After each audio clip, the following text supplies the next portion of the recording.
உலக மக்கள் அனைவருக்கும் வணக்கம். இப்போது நாம் தனுசு ராசியின் சித்திரை மாத ராசி பலன்களை பார்ப்போம். குடும்பம். சுக்கிரன், செவ்வாய், சனி மற்றும் புதன் ஆகிய 4 கிரகங்களும் இம்மாதம் முழுவதும் உங்களுக்கு அனுகூலமாக சஞ்சரிக்கிறார்கள். சித்திரை 17ஆம் தேதி வரை குரு பகவானும் சாதகமாக உள்ளார். சித்திரை 18ஆம் தேதியிலிருந்து அனுகூலமற்ற நிலைக்கு குரு மாறிவிடுகிறார். சூரியன், ராகு மற்றும் கேது ஆகிய கிரகங்களினால் எவ்வித நல்ல பலனையும் எதிர்பார்க்க முடியாது. நன்மை செய்யும் கிரகங்களே அதிக சுபபலம் பெற்றுள்ளதால் பணவசதி ஓரளவு திருப்திகரமாக உள்ளது. முயன்றால் சேமிப்பிற்கும் சாத்தியக்கூறு உள்ளது. முதல் 2 வாரங்கள் திருமணம் சம்பந்தமான முயற்சிகளுக்கு ஏற்றவை. அர்த்தாஷ்டக ராசியில் ராகு சஞ்சரிப்பதால் சிறு சிறு உடல் உபாதைகள் ஏற்படக்கூடும்.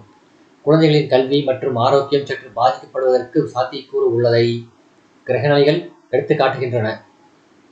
ஜீவனஸ்தானத்தில் கேது நிலை கொண்டுள்ளதால் வேலை பார்க்கும் இடத்தில் சக ஊழியர்களுடன் பகை ஏற்படக்கூடும். எத்தகைய நிலையிலும் உணர்ச்சி வசப்படுவதை தவிர்த்து விடுங்கள். உத்தியோகம். ஜீவனக்காரர்களான சனி பகவான் சுபபலம் பெற்று திகழ்கிறார். மேலதிகாரிகள், நிர்வாகத்தினர் ஆகியோரின் ஆதரவு பணிகளில் உற்சாகத்தை தரும். சக ஊழியர்கள் ஒத்துழைப்பார்கள். ராகுவின் நிலையினால் பொறுப்புகளும் வேலை சுமையும் உங்கள் பொறுமைக்கு சோதனையாக அமையும்.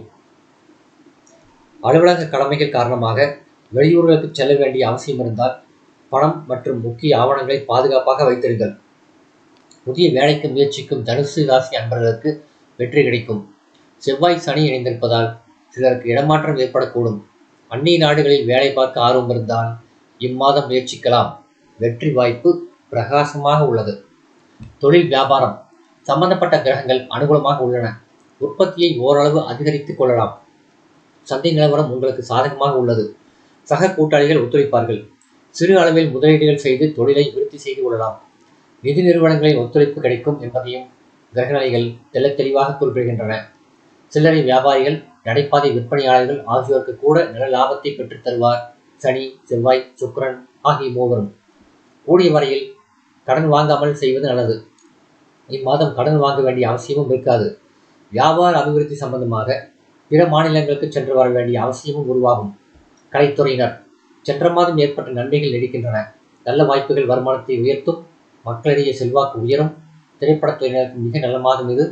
தயாரிப்பாளர்கள் புது திரைப்படங்கள் எடுப்பதில் கவனம் செலுத்தலாம். நல்ல லாபம் கிடைக்கும். புதிதாக திரைப்படத்துறையில் அடியெடுத்து வைக்கும் ஏற்ற மாதம் இந்த மாதம். அரசியல் துறையினர். சென்ற மாதம் போலவே இம்மாதத்திலும் அரசியல் துறைக்கு அதிகாரம் பெற்ற கிரகங்கள் சுபபலம் பெற்று சஞ்சரிப்பதால் நல்ல முன்னேற்றம் ஏற்படுவது நிச்சயம். செவ்வாயும் சுக்கிரனும் மக்கள் ஆதரவை வெள்ளமென பெருகி வரும். வெற்றி உறுதி. மாணவ மாணவியர். வித்தியாக்காரகரான புதன் மற்றும் கல்வித்துறைக்கு தொடர்புள்ள இதர கிரகங்களும் அனுகூலமாக சஞ்சரிக்கிறார்கள். இம்மாதம் முழுவதும் படிப்பில் ஆர்வம் மிகும். தேர்வில் தெளிவாக பதில் எழுதும் திறமை ஓங்கும். நினைவாற்றில் தக்க தருணங்களில் கை கொடுக்கும். விவசாயத்துறையினர். பூமிக்காரகரான செவ்வாய் ஜீவனக்காரரான சனி பகவானுடன் சனியின் ஆட்சி பீடமான கும்பராசியில் இணைந்திருப்பது உயர்ந்த யோக பலனை குறிக்கிறது. உடலும் உள்ளமும் மகிழ்ச்சியில் பூரிக்கும். சந்தையில் உங்கள் விளைபொருளுக்கு நல்ல லாபமும் கிடைக்கும் என்பதையும் கிரகநிலைகள் தெளிவாக எடுத்து காட்டுகின்றன. விளை நிலம் வாங்கும் யோகமும் அமைந்துள்ளது. பெண்மணிகள். சித்திரை 18ஆம் தேதி வரை குரு ருணரோக ஸ்தானத்துக்கு மாறுவதால் குடும்பத்தில் எதிர்பாராத செலவுகள் ஏற்படும். சிறு சிறு கருத்து வேறுபாடுகள் ஏற்பட்டு மனம் வேதனைப்படும். உடல் நலனிலும் கவனமாக இருத்தல் அவசியம். பரிகாரம். சனிக்கிழமை அருகிலுள்ள திருக்கோயில் ஒன்றில் மாலையில் நல்லெண்ணெய் தீபம் மற்றும் வியாழக்கிழமைகளில் நெய் தீபம் ஏற்றுவதும் சிறந்த பரிகாரமாகும். சந்திராஷ்டம தினங்கள்.